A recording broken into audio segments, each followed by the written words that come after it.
There's 9 wonders of the world. You could make 9 wonders. He would have been better off if he stuck with the 9 and just said, yeah, I think it's 9. But this is one of the true 7 wonders of the world. And you take a look at the Panama Canal. It was such an incredible engineering marvel. We sold it under Jimmy Carter. We sold it to Panama for $1. The following day, they quadrupled the amount of money that ships had to pay to get across. They didn't lose one ship. And now they've made it much bigger, and now they've widened it. They've doubled it, right? They've more than doubled it. And it's one of the most profitable things. Any time it's just incredible, right? We gave it away for $1. China now controls it. They actually control the Panama Canal. They run it, they control it. And we shouldn't let that happen. And we can't let China be in Cuba. And they'll get out. If I'm president, they'll get out. Because I had a very good relationship with President Xi, but he respected this country, he respected me, and he'll get out. And we can't let them run the Panama Canal. We built the Panama Canal. Should have never been given to Panama. We should have had it. But we gave it for $1. Think of it. They quadrupled. In one day, they lifted the fees, which are, pretty big, for these massive ships to go through, right? Rather than going around the Cape and through all the tremendous storms, such beauty, it's beautiful stuff. But you didn't want to get caught in those storms. Those were storms that wiped out the biggest ships. And we go through the Panama Canal, we built it, and we gave it away for $1. Think of that, how stupid are we? We have done the stupidest things in this country. And now we have a president that can't put 2 sentences together, can't speak, can't walk, can't talk.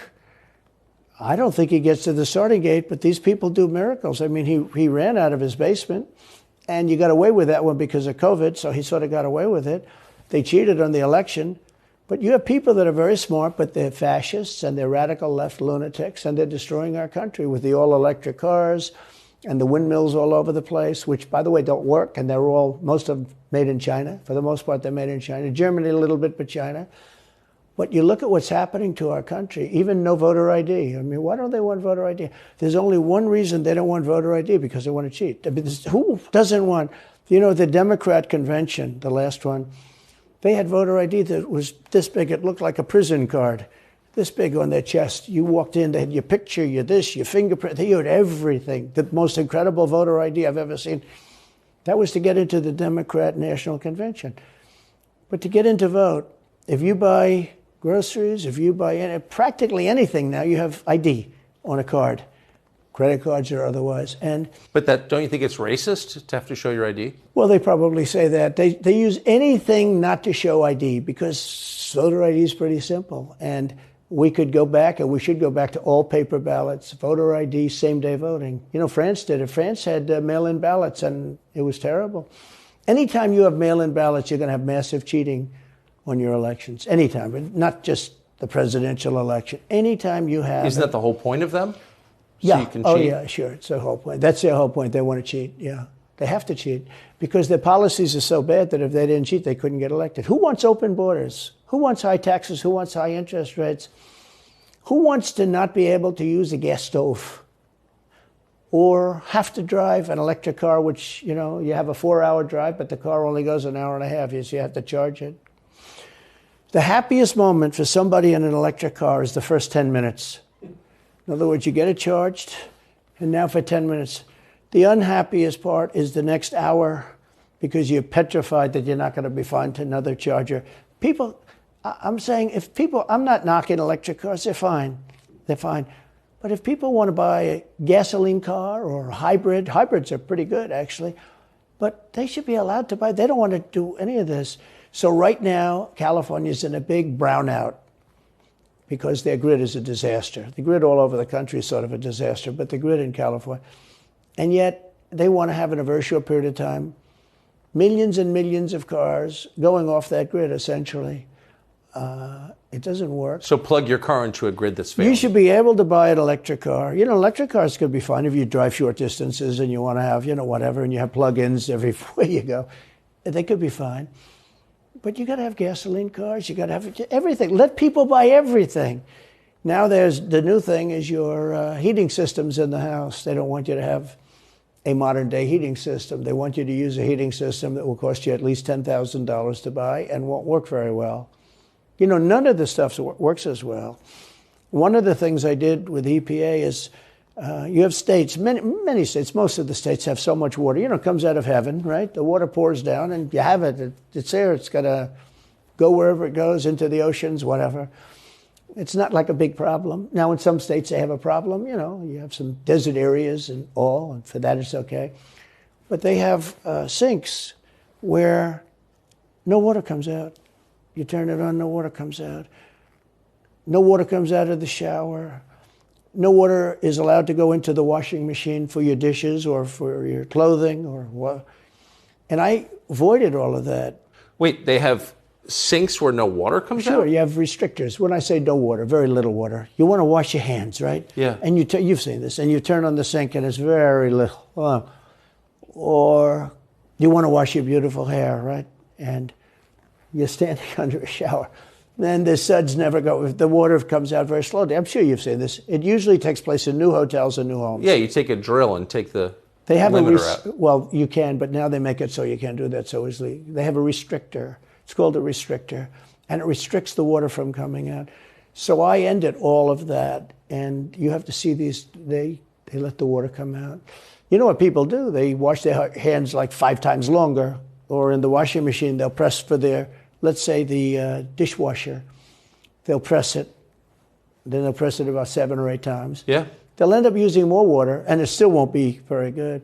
I met with the head of Whirlpool. They were practically going out of business during my administration, and they said to me, from Ohio, incredible, great state, I love Ohio, and they were really doing badly because people were dumping washing machines all over, mostly from South Korea, but also from China. And he was explaining it's just a terrible situation. I said, let me ask you, how's the quality? He says, we're better, but they are good enough quality. But, you know, of course he's going to say that, but, you know, they are better. He said, but they don't allow us. They're dumping these machines. They're cutting us in half. They're killing us. And on top of it, the government won't let us use water in our machines. I mean, he shows me like a quarter of a bottle of water. That's supposed to be washing clothing. And I freed it all up, and I put tariffs on these countries that were selling and the machines coming into the country. And that company went from all the washing machine companies, they make washing machines, they make dryers, they make all of the different machines that do this kind of work, including dishwashers. And they went from a disaster area to being just thriving. But can I ask, they love me in that part of Ohio. Well, I bet they do, but why should EPA, no one at EPA was elected by anybody, yeah. Why do they have the power to decide how much water your washing machine uses? Shouldn't Congress in a democracy get to vote on that? Yeah, you could say that. They do things that are not very... So how do you, that's my question, how do you, if you get elected again, go back to Washington, how do you keep the agencies under control? How do you keep FBI and CIA specifically under control? The way you do it, like I fired Comey, that was a big deal. You know, a lot of people said, and I fired him very early. Somebody said, oh, I wish you would have fired him. There was a real question about firing him anyway. You understand, because, you know, when they have a 10-year term, there is a question. I fired Comey. That was a great thing. If I didn't fire Comey, maybe I wouldn't be talking to you, or I'd be talking to you about real estate or something else other than politics, right? That was a coup, in my opinion. That was a very sick deal. That was the insurance policy. You remember the insurance policy? Oh, she's going to win, darling. She's going to win. But just in case she doesn't, we have an insurance policy. And insurance policy was what they were doing. And we caught them with that. That was a very important tweet or whatever it was, text. It was a big deal. That was a big deal. The insurance policy. She's going to win 100 million to 1. That's not good odds. At least they gave me 1, right? 100 million to 1. But just in case she doesn't win, we have an insurance policy. And everybody said, that's strange. That's strange. But we caught all of that because I fired Comey. Because when I fired Comey, it was like throwing a rock into a hornet's nest, into a nest of bees, and the place went crazy. So when you were president, are you confident that you knew everything, say, CIA was doing around the world? No, I'm not. It's a very interesting group of people. I had very good relationships, I thought. But I was a little surprised when I got out that, you know, things go on. Look, it's... What were you surprised by? I was surprised. I think at some of the people. I was surprised that there was... I had a group of people. Look, we killed many, using the CIA, I have to say this, very bad actors. We were very good at it. You look at Soleimani, you look at al-Baghdadi, bigger than Osama bin Laden. I mean, Osama bin Laden is, but al-Baghdadi did ISIS, and he was rebuilding ISIS very strongly. And that was the CIA that did that? That was really us that did that. Yeah. That was really us that did that. And Soleimani was us that did that, not so much CIA. But we did some very good work with the CIA. What I started, when I looked at the 51 intelligence agents saying that was the laptop from hell was Russia disinformation, when I took a look at that, I said, that's a horrible thing. They knew it wasn't. They knew it was not. And by the way, you're talking about cheating on the election? McLaughlin and Fabrizio, great pollsters, they said a thing like that plus other things meant anywhere from 10 to 17% of the vote would change. Whatever happened to Mike Pence? You've always been nice to Pence. I've never heard you criticize Pence. You've defended him in public many, many times. He's out there attacking you. What is that? So Mike wants to run for president. You got to understand, in my opinion, Mike Pence had the absolute right to send the votes back to the legislatures. The Democrats and everybody said, you don't have the right. In other words, what I said, is he a human conveyor belt? You mean if he finds fraud in Pennsylvania, in Georgia, in any of these states, Arizona, he has to send them to Mitch McConnell, right? That's right, sir. Well, if he finds fraud, he has to? Yes, sir. I said, so he's a conveyor belt. Boom, put him in. I said, I don't agree with that. And we had some lawyers, not all, we had some lawyers that said, no, you do have the right to send them back to the legislatures to be rechecked. Because if you looked at what went on in Wisconsin, who, by the way, now agree with me, Wisconsin has been virtually, other than the fact they're not allowed to do anything statutorily, but Wisconsin has been, I mean, what they found is incredible. I mean, we won Wisconsin. But Mike Pence had the right, in my opinion, to send them back. Do you ever talk to him now? No, I haven't spoken to him in a long time. I was very disappointed in him. I didn't want to do what Thomas Jefferson did. Thomas Jefferson, it was Georgia. And it was, hear ye, hear ye, the great state of Georgia is not capable or allowed to tabulate their votes. And Thomas Jefferson, who was the vice president, said, is Georgia sure that they cannot tabulate their votes? Georgia is sure. He didn't send them back and have them redo it. He said, we will keep the votes of the great state of Georgia for Thomas Jefferson and his president. I didn't ask him for that. Could have done that too, but I didn't. I thought that would be turmoil. I asked him to send them back to his legislature, to the legislatures, in Wisconsin, let's say. But why didn't he? I mean, you'd worked together for 4 years. You're the president. He's VP. You say you're aligned on everything. I think he got very bad advice. I really do. Now, let me tell you what happened. I sat there with a few people. I think his lawyer was in the room too. His lawyer was very much against it. There were other lawyers that felt you could do it. It was one of those things. I think you could have done it. I think you can always do something if you see fraud or if you see problems.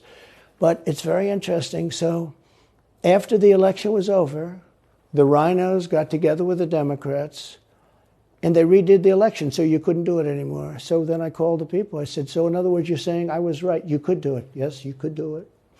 In other words, they took the Voting Act and they redid it so the vice president no longer has the power to do what I said he could do.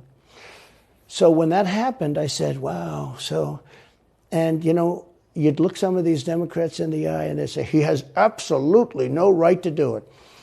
And immediately after the election, they met rhinos, could name them all, and Democrats, and they approved legislation that takes away the right of the vice president to do it. So I said, so you're saying I was right. The vice president did have the right to do it, and they said, yes, he did. So if you're saying they stole it from you last time, why wouldn't they do the same this time? Oh, well, they'll try. They're going to be trying, yeah. And not only me, Look, DeSantis is out. I think he's gone. So he was at a level. People have figured him out. He's gone. But if somebody else got in, other than me, they'll go at him just as viciously as they did me. These people are sick. They will go after them. And a lot of people say they won't be able to hold up. I do get credit for holding up quite well, I must tell you. I think it's... How do you do that? How do you get indicted, every week and stay cheerful? I think it's a lot easier because I'm so high in the polls, because it means the people get it. The people see it's a fraud. The people see it. Like this horrible district attorney from just a little while ago, from essentially Atlanta, it's Fulton County. She said, basically, I don't have any right to challenge an election. Well, what about Stacey Abrams? What about Hillary Clinton? What about all of these Democrats that are still challenging my election? The same people that are saying he's challenging an election challenged my election. And they did it with slates. They did it with all sorts of things. They were very bad about it. But basically, they're suing me, and they're saying, you don't have any right to challenge it. If you challenge an election, we're going to indict you and put you in jail. So what they're doing is they've weaponized, and don't kid yourself, the DOJ and Biden and the whole group, they're watching all of this stuff. They love the local stuff. The DA in Manhattan.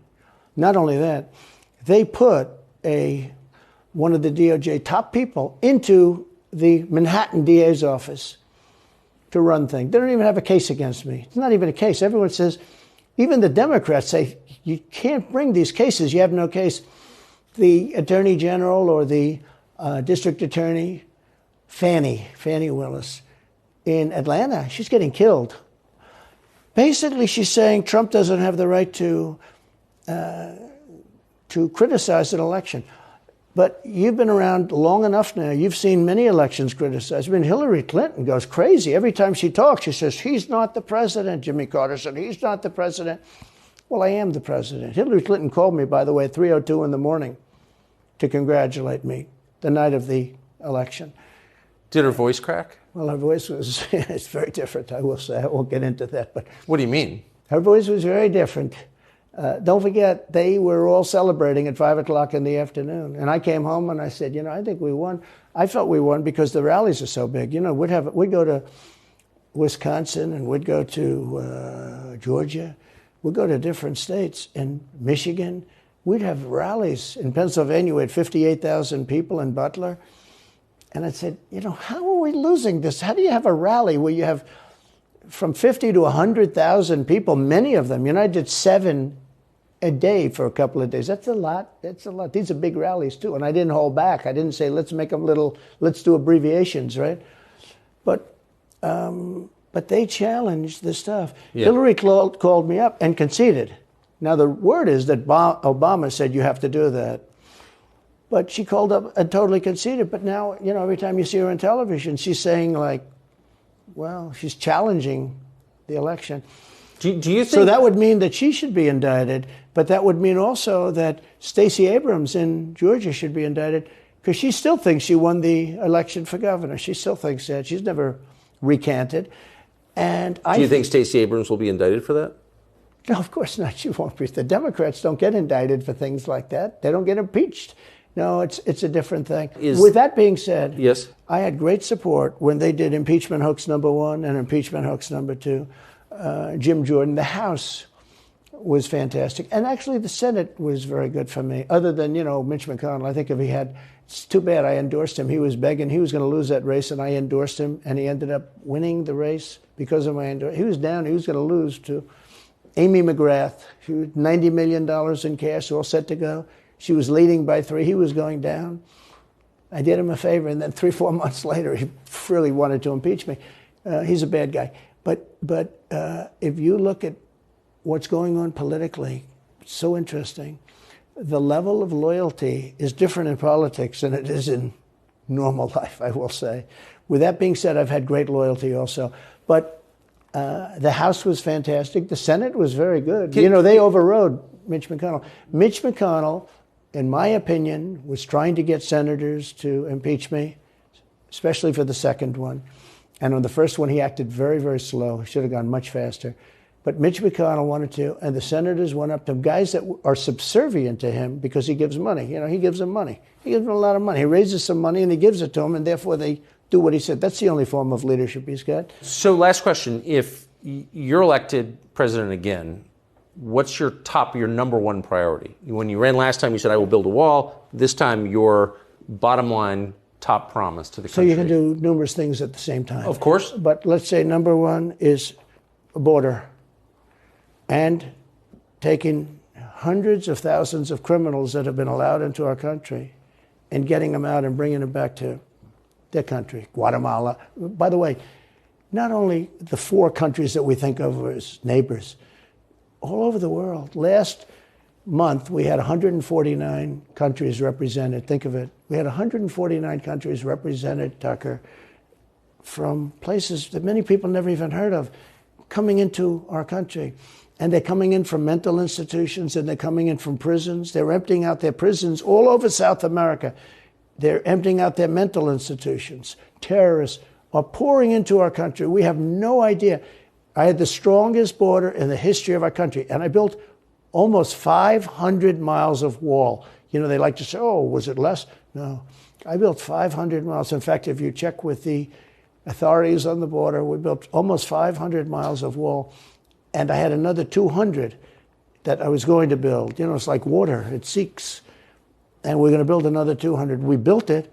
It was all set to go. All they had to do was install it. It would have taken 3 weeks. And that's when I found out. I said, I think these people actually want open borders. The first thing I would do would be I would seal up the border good and tight, except for people that want to come in legally. Do you think we're moving towards civil war?